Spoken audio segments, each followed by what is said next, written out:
falando sobre o sacrifício de Cristo, me lembro de quando ele foi preterido por Barrabás. Pilatos coloca Jesus e Barrabás lado a lado, e ele vai perguntar à população: a quem vocês querem que eu liberte? Jesus o Cristo ou Barrabás? A multidão, sendo induzida por Anás e Caifás, sacerdote, sumo sacerdote, grita, clama, pede em coro único, dizendo: liberte a Barrabás e crucifique a Jesus o Cristo.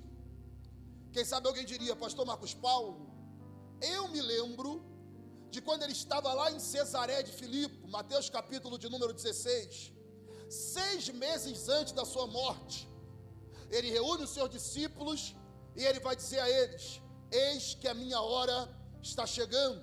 Palavra de Jesus: meu tempo está escasso, serei tirado de vós. Pedro olha para ele e diz: o Senhor não morre, e se o Senhor morrer, eu morrerei contigo. Jesus olha para Pedro e diz: aparta-te de mim, Satanás. Repare que Pedro não quer Jesus na cruz, e Jesus chama Pedro de Satanás.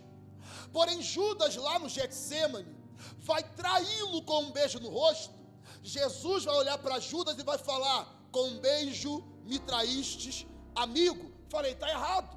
Na minha opinião, amigo era Pedro, que não queria Jesus na cruz, e Satanás era Judas, que estava levando Jesus para a cruz. Só que Deus me revelou algo lindo. O que? É porque o verdadeiro amigo não é quem quer você longe da cruz. O verdadeiro amigo é quem te aproxima da cruz do Calvário. Então deixa eu liberar uma palavra profética sobre a sua vida. Quem não quer nada com a cruz, Deus vai tirar da tua vida. Quem não quer responsabilidade com o Deus da cruz, Deus vai tirar da tua vida. Deus está dizendo: eu tiro pessoas, mas o propósito vai permanecer. Eu tiro pessoas, mas a cruz vai permanecer. Aleluia! Ainda falando sobre o sacrifício de Cristo, Pedro prometeu lealdade. Vimos aqui muito bem encenado, lindo, lindo, lindo. Mas quando a cruz, que não foi completa, porém a cruz, o patíbulo, cai no chão, Pedro, que prometeu lealdade, não estava lá para ajudá-lo.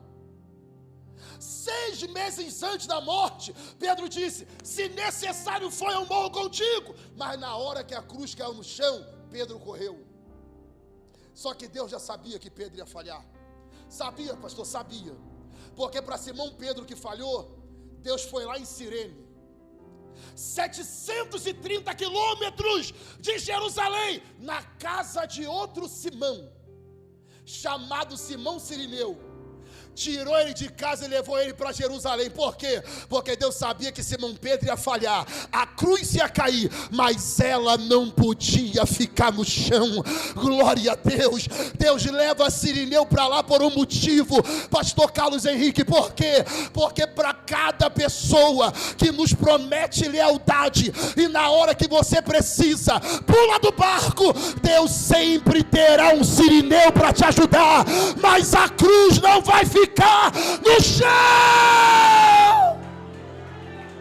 Aplaude com glória. Oh, glória. Só que Cirineu, ele não foi ali a esmo. Não, pastor Marcos Paulo, não, ele tinha um objetivo. Qual era? Desde Êxodo 13:14, essa igreja é uma igreja ávida pela palavra. E eu sei que você sabe que em Êxodo 13:14, o próprio Deus disse: manda cada povo matar um cordeiro e passar o sangue nos umbrais da porta. Isso é cultura em Jerusalém. Porque na Páscoa o sacerdote mata um cordeiro, mas o sangue ele não pode se desfazer. Pastor, o que é feito do sangue? Ao meio-dia da Páscoa, o sacerdote pega o sangue do cordeiro que ele imolou. Há um culto na sinagoga, e o sangue que ele pega uma esponja, molha ela no sangue e esparge na população. Quem for atingido por uma gota do sangue é o maior sinal de honraria que tem. Só que todo judeu na Páscoa vai para a sinagoga de vestes brancas. Por quê? Porque ele vai e o pensamento dele é: eu vou, mas uma gota do sangue do cordeiro eu vou trazer para minha casa. Só que entenda uma coisa: Sirineu sai de Cirene. Cirene, região pobre de Jerusalém, aonde viviam as pessoas negras como eu. Só que entenda uma coisa aqui: Sirineu, ele sai de Cirene com a veste branca. Marcos diz que ele tinha 2 filhos, Alexandre e Rufus. Ele deve olhar para eles e diz: eu vou para Jerusalém, mas uma gota do sangue eu trago para nossa casa. Eu vou para Jerusalém, mas nem que seja uma mancha vai entrar na nossa porta. Só que escute isso aqui: Sirineu vai para Jerusalém atrás do sangue do cordeiro morto. Mas quando ele chega no meio do caminho, quem é que está no chão sangrando? O cordeiro morto? Não, o sacrifício vivo, Jesus Cristo de Nazaré. Alguém diz: ajuda esse homem a carregar a cruz. Lá no céu Deus fala: Sirineu, uma gota do sangue é pouco, você vai ser lavado pelo sangue do cordeiro. Levante a mão direita, eu quero ser boca de Deus para a sua vida. Deus está dizendo: essa noite não é noite de gota, essa noite não é noite de mancha, essa noite é para quem veio ser lavado e lavada pelo sangue do cordeiro. Aleluia.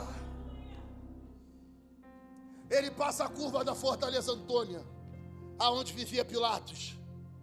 Chega o Gólgota, e no Gólgota ele é pregado na cruz.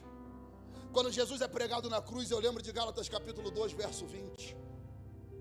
Já estou crucificado com Cristo, agora vivo não mais eu, mas Cristo.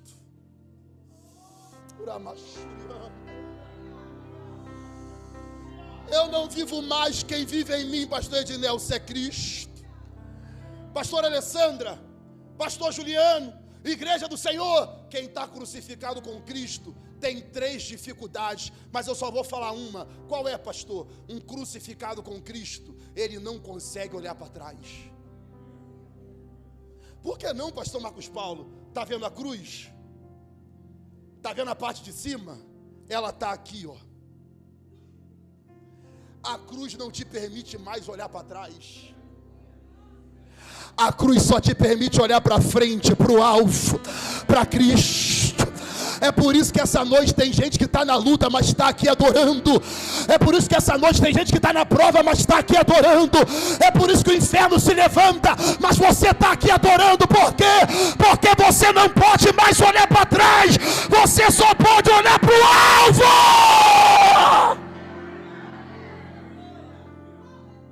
Oh, glória! Jesus na cruz sente sede. Quem está com sede quer beber água. Tem gente que bebe uma Coca-Cola, mas a maioria quer beber água. Você entende uma coisa aqui? Quando ele sente sede, ele pede água. Molharam uma esponja no vinagre e levaram até a sua boca para lhe induzir a beber vinagre. Quando Jesus sente que é vinagre, ele faz o que? Cospe. Por que ele cuspiu o vinagre? Se vinagre também servia como anestésico para dor. Porque se ele ingerisse o vinagre, ele quebrava uma promessa. Qual promessa? Lucas capítulo 22, verso de número 31. Ele fez uma promessa na mesa da última ceia. Qual promessa? Não provarei mais o fruto da vide, até que a MTA esteja no céu para ceiar comigo. Você sabe por que ele cuspiu vinagre? Porque vinagre também é fruto da vide. E se ele bebe o vinagre, ele quebraria a promessa. Só que quando ele sente que é vinagre, ele faz o quê? Cospe. Cuspiu por quê? Porque tudo que ele prometeu, ele é fiel para cumprir. Seja a boca de Deus para duas pessoas e diga: a promessa de Deus ainda está de pé na sua vida. Seja a boca de Deus para ele e profetiza, diga: a promessa de Deus ainda está de pé sobre a sua vida. Pastor Carlos, a promessa de Deus está de pé sobre essa igreja. Pastor Ednelson, a promessa de Deus está de pé sobre a IEC Cinturão Verde. Igreja do Senhor, a promessa de Deus está de pé sobre a sua casa. Eu libero uma palavra profética. Pode se levantar o inferno, mas a promessa de Deus ainda está de pé.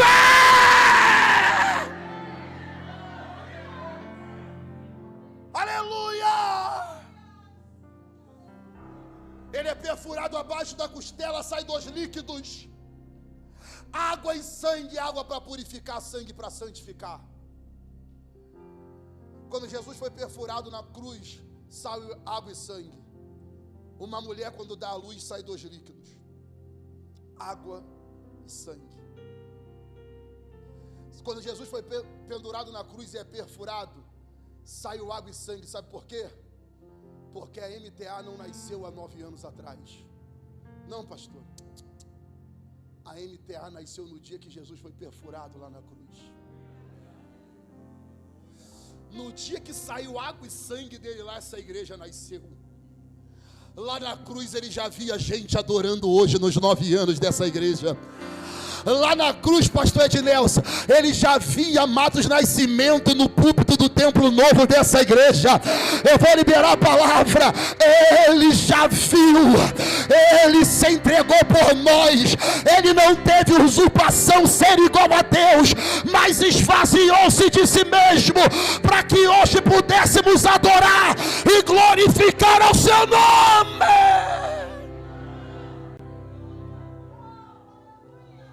Só que nós nunca vamos entender Mateus 26 se não voltarmos a Lucas 22. Ele estava na Judéia, capital de Jerusalém. Porque a maioria das pessoas pensam que o sacrifício de Cristo começa nos açoites ou no Calvário. Começa não, Marcos Paulo, não. O Calvário e o Getsemane são lutas diferentes. O sacrifício dele começa no Getsemane. Eu vou te dizer qual é a luta Calvário. Pastor Marcos Paulo, qual é a prova Calvário? É aquela que todo mundo sabe. Por quê? Porque lá no Calvário todo mundo viu Jesus sangrando. Mas no Getsemane, só quem viu ele suar sangue foi o Pai. Luta Calvário é aquela que todos sabem. Luta Getsemane é aquela que só você sabe que você está enfrentando. E o sacrifício dele não começa no Calvário, começa no Getsemane. Mas para nós entendermos Getsemane, Lucas 22, ele está na Judéia, capital de Jerusalém. Ele olha para Pedro e para João e fala: prepara a Páscoa para nós. Eles: aonde prepararemos a Páscoa? Parece uma pergunta despretensiosa, mas não é. Por que não? Porque quando eles falam isso, eles já estão dando a resposta: Senhor, nós somos natural da Galileia, nós somos na Judéia. E da Judéia até a Galileia são 3 dias de viagem. Faltam 2 para a Páscoa. Até a gente chegar em casa, a Páscoa já acabou, porque o judeu só celebra a Páscoa dentro de casa. Só que Jesus olha para eles e fala assim: está tudo preparado aonde? Entrem na cidade. Porque quando vocês entrarem na cidade, vocês verão um homem carregando um cântaro de água. Por favor, repete comigo: um homem. Esse homem levará vocês aonde a mesa será preparada. Jesus mandar os discípulos entrar na cidade era totalmente normal. Pastor Marcos Paulo, o que não era normal? Ele dizer que um homem estava carregando um cântaro. Por quê? Porque naquela época a função de carregar cântaro não cabia aos homens, era responsabilidade das mulheres. Me prova, Gênesis 24. Abraão olha para o seu servo Eliasar e fala: escolha uma esposa para Isaac na minha terra.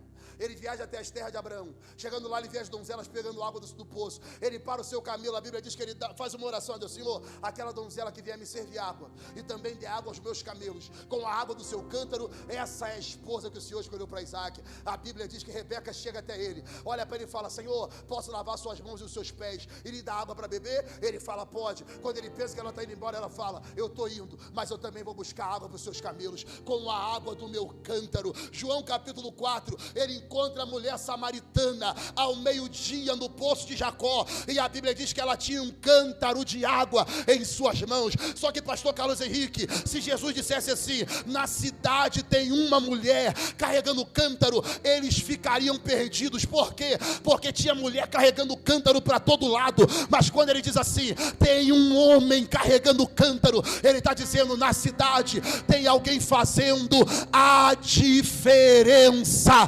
repetir: na cidade tem alguém fazendo a diferença. Eu vou liberar uma palavra. Essa igreja não nasceu para ser mais uma, essa igreja nasceu para fazer a diferença. Deixa eu liberar a palavra. Você não nasceu para ser mais um, você nasceu para fazer a diferença. Eu libero uma palavra profética. Aonde você passar, aonde você colocar a planta dos seus pés, alguém vai saber que você é diferente.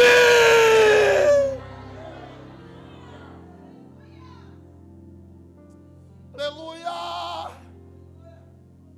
Eles seguem o homem do cântaro, porque Jesus diz que o homem do cântaro levaria eles aonde a mesa seria preparada. Mesa fala sobre comunhão. Era Jesus dizendo: sabe o que? Eu vou colocar alguém na vida de vocês que não tira vocês da comunhão, leva vocês para a comunhão. Por que, pastor Marcos Paulo? Porque pessoas que Deus nos apresenta, elas não vêm para nos tirar do propósito, elas vêm para nos aproximar do propósito. Pastor, mas eu conhecia aí uma pessoa, pastor, bonito daquele jeito, é para casar, mas não quer nada com Deus, e nem quer que eu vá para a igreja. Larga esse vento, mas não larga a comunhão. Deus está dizendo para alguém aqui essa noite: pessoas que eu coloco na tua vida, elas não te afastam de Deus, elas te aproximam de Deus. Amizades que eu coloco na tua vida não te afasta do propósito, te leva para o propósito. Deus está dizendo: eu tiro pessoas, mas o propósito vai continuar.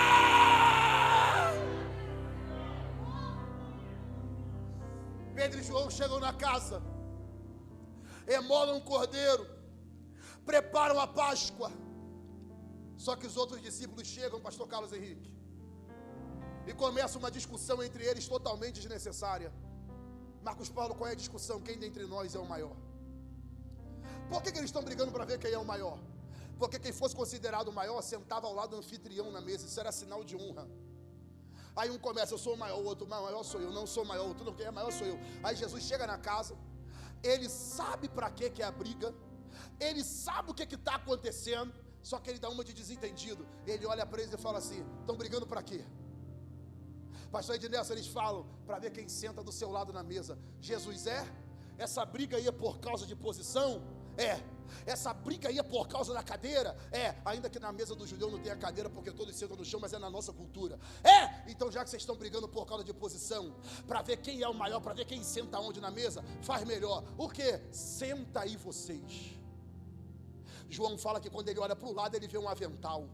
Quando ele vê um avental, é roupa de servo. Ele tira a sua túnica, que não tinha emenda e nem costura, toda de linho, coloca o avental, roupa de servo, e fala para ele: senta vocês. Por quê?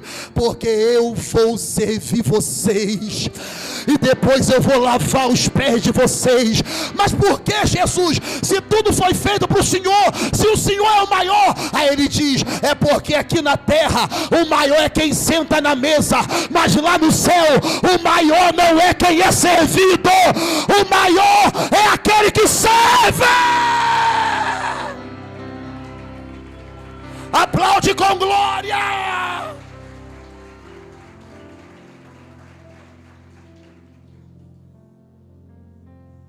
Ele serve, lava os pés, serve, lava os pés, serve, lava os pés. Quando ele termina, ele senta com eles na mesa. E qual é o resultado? Eles não estão nem aí mais do lado de quem que ele está. Por quê? Porque eles entenderam que o importante não é o lugar que eu ocupo na mesa. O importante é eu estar na mesa que Jesus está.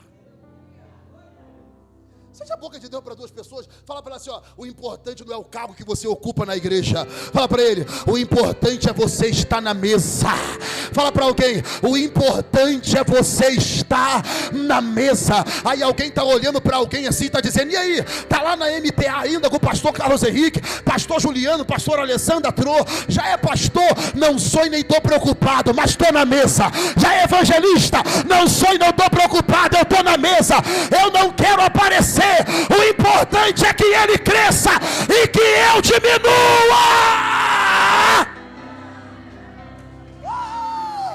Aplaude com glória.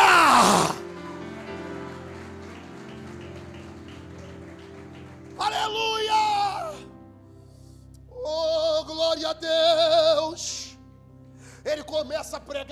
vez no meio da ministração. Aí nós participamos hoje de uma mesa linda pela manhã. Que culto glorioso. Aqueles cultos que a gente torce para não terminar.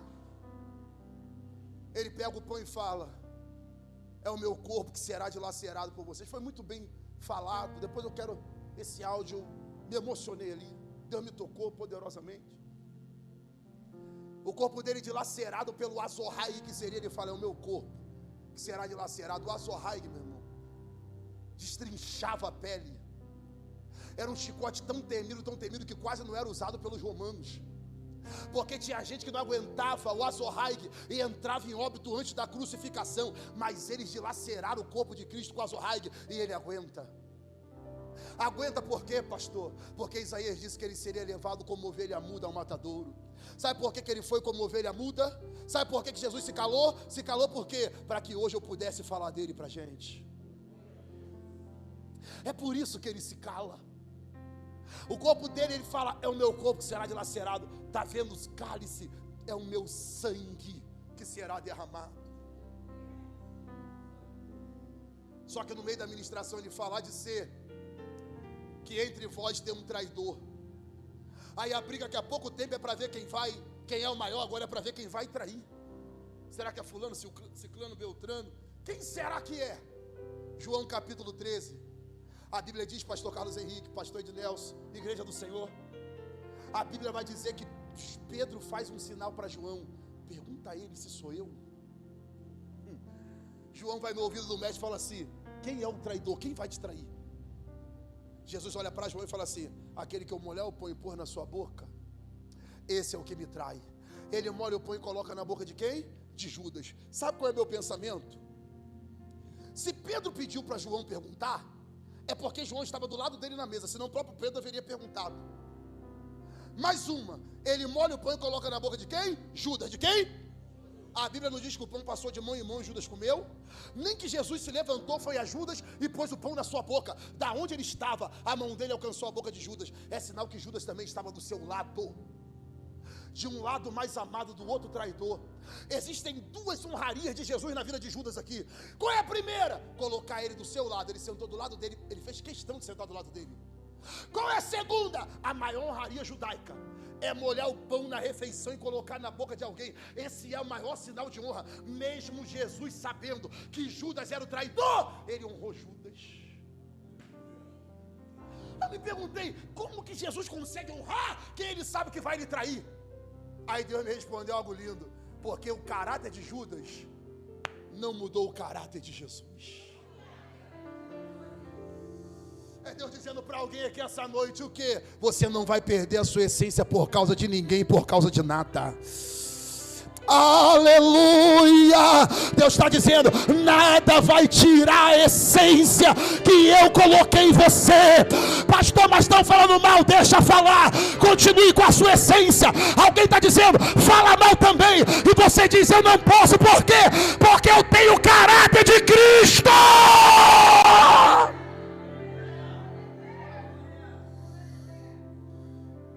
Sabe o que eu me perguntei? Por que Jesus fala para João quem é o traidor, mas não fala para Pedro?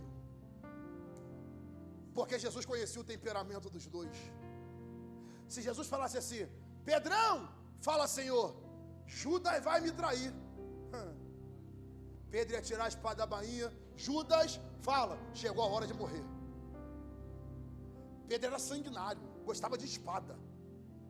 Agora João não, João era o apóstolo do amor. Aí Jesus não revela para Pedro que tem espada, mas revela para João. Por quê? Porque tem coisas que Deus não fala para quem tem espada na mão, mas revela para quem tem amor no coração. O problema é que nós estamos vivendo um evangelho que para o povo tudo é espada. Ah, mas fulano sai, volta, desvia, volta, desvia, volta, desvia, volta, e a igreja continua recebendo de braço aberto. É porque tem coisa que não é na espada, é no amor. Aleluia! Porque o dia que ele entregou a vida dele lá na cruz foi o maior sinal de amor que já existiu na humanidade. Quando ele colocou o pão na boca de Judas, a Bíblia diz que Satanás inflama seu coração. Jesus olha para Judas e fala assim: vai e faz o que seu coração lhe propôs. Judas se levanta e a Bíblia diz que ele sai para trair, por 30 moedas de prata, 30 denários. Um denário era equivalente a um dia de trabalho. Judas traiu Jesus por um salário mínimo, 30 moedas de prata. E criticou Maria, em João capítulo 12, que entregou 300 denários nos seus pés e enxugou com os cabelos. Olha que coisa interessante. Quando Maria entrega 300 denários nos pés de Jesus, Judas olha e fala assim: para que isso? Para que tanto desperdício? Isso aí alimentaria muitos pobres. Ele julga quem entrega 300, mas não resiste a 30. Pastor, não estou entendendo. Quanto que é 10% de 300? 30. Olha aqui para mim. Sabe por quê? Porque quem nos critica não aguenta 10% daquilo que a gente faz. Falar de você é mais fácil do que aguentar suas lutas. Te criticar é mais fácil do que aguentar seus processos. Só que entenda uma coisa, porque isso aqui é maravilhoso. O que? Judas se levanta e vai trair. Pastor Carlos Henrique, pastor Edilson, pastor Juliano, igreja do Senhor. A Bíblia vai dizer que Jesus começa a cantar um hino. Deixa eu fazer uma pergunta aqui, gente. Ele sabe que o Azorraig está lhe esperando. Ele sabe que tem uma coroa de espinho para tomar tua cabeça. Ele sabe que vão perfurá-lo com uma lança. Ele sabe que ele será chicoteado, zombado, escarnecido. Ele sabe que um homem chamado Herodes, bêbado, bebeu a noite toda, vai escarnecer da sua soberania de rei. Ele sabe de tudo que lhe espera. E a Bíblia diz que antes de ir para o Getsêmani, ele canta um hino. Deixa eu te fazer uma pergunta: quem consegue cantar sabendo que vai entrar na prova? Vou repetir isso aqui. Pastor Carlos sabe, pastor Alessandra sabe meu testemunho. Eu perdi uma filha, estando no altar pregando, perdi uma filha, Deus levou. Olha para mim aqui, se Deus me falasse que eu ia entrar nessa prova, eu duvido que eu conseguiria pregar. Deixa eu te falar uma coisa aqui: quem consegue cantar sabendo que vai entrar na prova? Pastor Marcos Paulo, Miriam cantou e dançou depois da prova. Ela passou entre 2 paredões de águas, com os pés em seco, chegou do outro lado, olhou, todo mundo que eu amo tá aí, tá. E os inimigos, tudo morrendo afogado, morreu. Aí ela cantou, e cantar depois que a vitória chega, até ateu canta. Pastor, mas Paulo e Silas oravam e cantavam hinos ao Senhor durante a prova. Eles estavam presos, e quando a gente está na prova, a gente canta igual passarinho.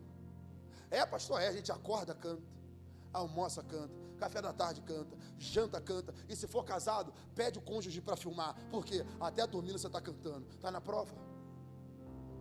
Só que antes da prova, só um na Bíblia cantou. Quem? Jesus. Só tem uma qualidade de crente que consegue cantar antes da prova. Qual, pastor Marcos Paulo? Aquela que sabe que está entrando na prova, mas tem certeza que vai sair dela de cabeça erguida, cantando o hino da vitória, e o nome dele sendo glorificado. Aleluia! Ele canta e vai para o Getsêmani. Por favor, segunda vez que eu peço, pega pesado, diga comigo, Getsêmani. Diga comigo, Getsêmani. Para quem não sabe, o nome Getsêmani significa prensa de azeite, ou lugar onde o azeite é extraído da azeitona. No grego, Getsêmani é prensa. Pastor Marcos Paulo, por que Jesus foi para o Getsêmani? Para ser prensado. Eu falei que ontem eu preguei uma palavra totalmente profética, hoje é cristocêntrica. Então segura isso aqui. Não sei se vai dar para você dar glória, mas eu vou falar. O que? Se Jesus não escapou da prensa, não somos nós que vamos escapar dela. 2 glória, 1 aleluia baixinho, vou repetir isso aqui. Se Jesus não escapou da prensa, não somos nós que vamos escapar dela. Você sabe como que funciona a prensa? Aí alguém vai dizer assim: pastor, eu nunca passei pela prensa. Você não é filho preferido de Deus, não. Uma hora todo mundo passa, não adianta. Pastor, eu acabei de sair, descansa o tempo que Deus está te dando, porque já já a gente enfrenta a prensa de novo. Isso é reino, é evangelho. Só que entenda uma coisa aqui: por que Jesus precisava ser prensado? Para se cumprir Abacuque 3,17. Ainda que a figueira não floresça, não haja fruto na vide, e o produto da oliveira. Por isso que ele foi para a prensa. Por quê? Porque ele mesmo disse: Eu sou a oliveira verdadeira. Você sabia que quando o agricultor ele olha para a oliveira, ele nunca se preocupou com a azeitona? Não, pastor Marcos Paulo, não. Por que não? Porque a azeitona tem pouco valor. Me prova, eu provo. A preocupação do agricultor é com o que está dentro da azeitona, o azeite. Então me prova, eu provo. O que vale mais no supermercado? 1 quilo de azeitona ou 1 litro de azeite? Porque o que está por dentro vale mais do que o que está por fora. Vou repetir isso aqui. O que está por dentro é mais importante do que aquilo que eu carrego por fora. Deixa eu falar uma coisa aqui, não é pecado, se a igreja permite, faça, mas o diabo não tem medo de cabelo cortado, o diabo não tem medo de cabelo feito, o diabo não tem medo de terno importado, nem de sapato importado, mas tem uma coisa que ele treme quando vê o quê? Um crente com o joelho marcado, cheio do azeite, cheio da graça, cheio do óleo!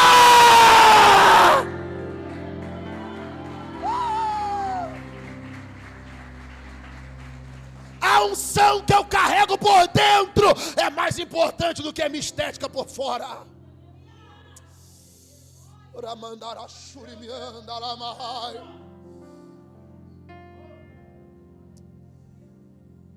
Mas só que o agricultor, quando olha para a oliveira que ela está cheia de azeitona, o pensamento dele é: se eu tenho muita azeitona, eu vou ter muito azeite. Aí começa a extração da azeitona da oliveira. Pastor Marcos Paulo, como que extraía a azeitona da oliveira? Catando as azeitonas? Não. Deuteronômio 24, 20, Isaías 17, 6. A Bíblia diz que a oliveira tinha que ser sacudida. Está no texto.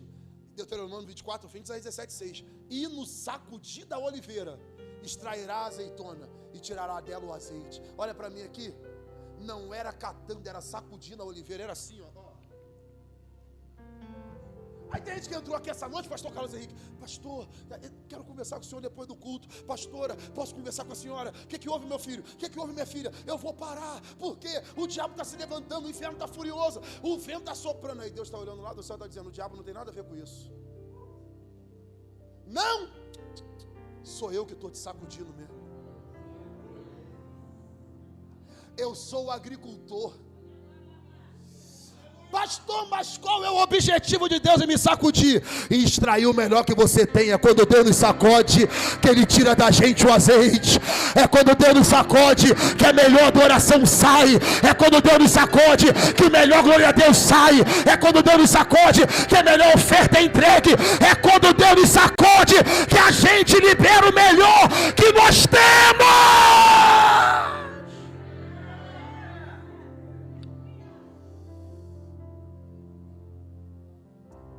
Quando ele está, aleluia, quando ele leva a azeitona para a prensa, lá na prensa, uma pedra chamada Mor, Deuteronômio 24, 20, fala sobre isso. Lá na pedra, na prensa, uma pedra chamada Mor. Mor no hebraico significa pedra maior. A pedra maior subia, o agricultor colocava as azeitonas dentro, uma canaleta embaixo para o azeite cair, e ele gritava: desce, Mor! Quando a Mor descia, ela vinha prensando a azeitona. E quando ela vinha prensando a azeitona, o agricultor: muita azeitona, muito azeite. Muita azeitona, muito azeite. Muita azeitona, muito azeite. Muita azeitona, muito azeite. Mas quando a Mor terminava de prensar a azeitona, pastor Carlos Henrique, o agricultor não ia ver as azeitonas esmagadas, porque se ela inteira tem pouco valor, esmagada não serve para nada. Ele ia na canaleta ver o nível do azeite, se tem muito ou se tem pouco. Quando ele chegava na canaleta, pensando que estava lotada, vazia, pouco azeite. Pensamento do agricultor: o produto da oliveira mentiu. Mentiu por quê? Na oliveira, muita azeitona. Na prensa, pouco azeite. Vou repetir isso aqui. Só tinha um jeito de saber se a azeitona tinha azeite ou não. Como? Na prensa. Só tem um jeito de saber quem é crente de verdade e quem não é.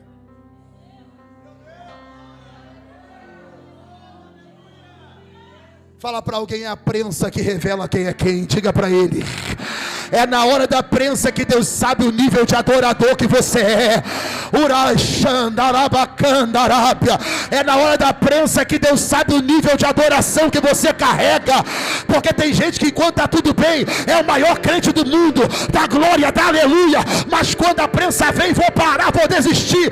Mas quem é de verdade está dizendo: pode apertar que ainda tem azeite, pode apertar que ainda tem azeite, aperta, tem azeite.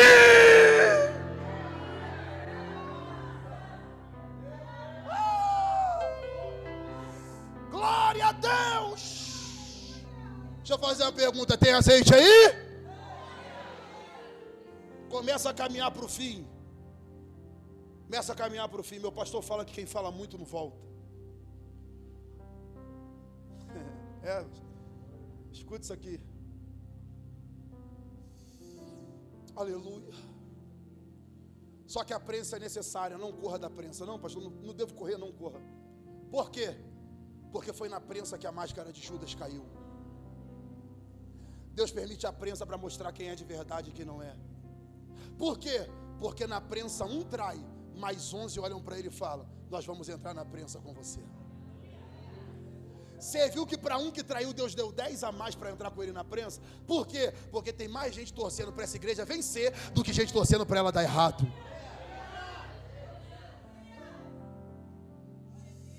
Quando ele chega na prensa, ele olha para 8 e fala: fica aqui porque eu vou ali orar. Ele leva com ele Pedro, Tiago e João, seus 3 melhores amigos. Ele fala para eles assim: ó, fica aqui porque eu vou ali orar. Aqui ele deixa 8, aqui 3, aqui está ele e o pai. Repartição do templo, pátio, lugar santo, santo dos santos. Mas escute isso aqui. Jesus, por 2 vezes, ele disse para eles como venceria a prensa. Como? Fica aqui porque eu vou orar. Fica aqui porque eu vou orar. E quando está ele e o pai, ele está fazendo o quê? Orando. Prensa não se vence desabafando nas redes sociais. Prensa não se vence colocando status no WhatsApp para o povo saber que você está na prova. Prensa se vence com a porta fechada, o joelho no chão e o rosto no... Ele vai orar e quando ele volta eles estão dormindo. Pastor, eles estão dormindo? Estão. Eu não vou nem falar sobre isso hoje, porque é pesado. Mas eles eram bons de dormir na hora de orar. Lucas 9, Monte da Transfiguração, na hora de orar, dormindo. Lucas 22, Mateus 26, na hora de orar, dormindo. Eles eram bons de dormir na hora de orar, porque orar dá sono, porque orar é guerra, meu irmão. Orar é guerra, meu irmão. Você está pensando que na hora que você ajoelha para orar vem aqueles pensamentos aleatórios e atoria? Não, é porque na hora de orar é guerra. Só que ele volta e quando ele vê eles dormindo, ele olha para Pedro, fala assim: Pedro, nem 1 hora pode orar comigo? Por que Tiago e João também estão dormindo, mas ele só chama a atenção de Pedro? Porque a igreja seria edificada sobre Pedro. E quanto mais Deus te deu, mais você tem que orar. Olha que coisa linda isso daqui, porque isso aqui é maravilhoso.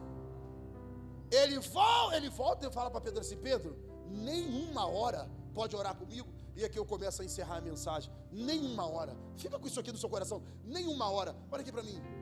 Jesus já está dando o tempo mínimo da oração. 1 hora. Um dia perguntaram a Charles Spurgeon assim: você ora quanto tempo por dia? Qual é o seu tempo máximo de oração? Ele falou: eu oro no máximo 10 minutos. Só que tem uma coisa: eu oro no máximo 10 minutos, mas eu também não fico 10 minutos sem orar. Eu oro no máximo 10, mas é assim, eu oro 10, descanso 10 minutos depois eu estou orando. Eu oro no máximo 10, mas não fico 10 sem orar. Porque já diziam os antigos, a oração é a chave da... Olha aqui para mim, gente. Jesus olha para Pedro e fala: nem 1 hora, tempo mínimo, 1 hora. Pastor, mas eu não tenho como parar 1 hora do meu dia para orar. Tem não? Não. Ora 2 de 30 minutos. Pastor, mas eu não posso parar 2 vezes de 30 minutos. 3 de 20. Pastor, eu não consigo parar 3 de 26 de 10 minutos. Pastor, também não consigo parar 6 de 10, 12 de 5 minutos. 12 vezes de 5 minutos você vai orar por dia. Pastor, mas eu não consigo ficar 1 hora ajoelhado. Quem disse que você precisa ficar 1 hora ajoelhado? Ora, meia hora sentado, meia hora ajoelhado. Pastor, mas eu não consigo ficar meia hora ajoelhado e meia hora sentado. Melhor. Sei, 20 minutos em pé, 20 sentado, 20 ajoelhado. Pastor, mas eu não consigo. Vou melhorar para você. Como? 15 em pé, 15 deitado, 15 sentado, 15 ajoelhado. Pastor, mas eu não consigo. Quem não quer dá desculpa. Deus está dizendo para alguém aqui, eu encerro essa palavra. Essa prensa que você está enfrentando, parece que ela não tem jeito. Deus está dizendo, tem jeito. Como? Lamentações 3:29. Põe a boca no pó. Talvez assim ainda haja uma esperança. Porque enquanto você está de joelho, o Filho do Pai está de pé lá no céu a seu favor. Fica de pé, por favor. Eita, então vem adorar. Eu quero convidar todos